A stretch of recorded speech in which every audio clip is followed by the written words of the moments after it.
এই নাসারারা যে আদর্শ আমাদেরকে দিছে, শিক্ষা, সংস্কৃতি, অর্থনীতি, রাজনীতি, সমাজনীতি, ওটাকে আমরা ধরে নিব, আমরা ইসলামকে নিব না। এই যে মনোভাব যেটা তৈরি হয়েছে, এর বিরুদ্ধে এই যুগে যে দাঁড়াইতে পারবে না, আল্লাহর কসম ও মিল্লাতে ইব্রাহিমের দাবিদার না, হয় মিল্লাতুশ শাইতান, মিল্লাতুদ দাজ্জালের অনুসারী। তাহলে যারা আদর্শিক ভাবে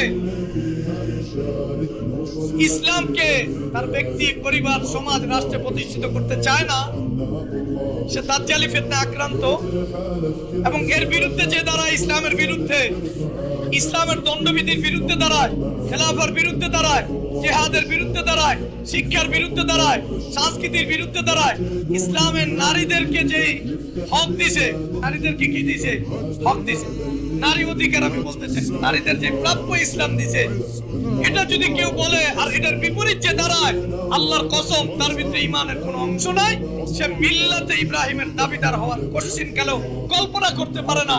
যতই সে নিজেকে মুসলমান দাবি করুক, এই দাবি তাকে দাজ্জালের কাছাকাছি নিবে, আল্লাহর কাছাকাছি নিবে।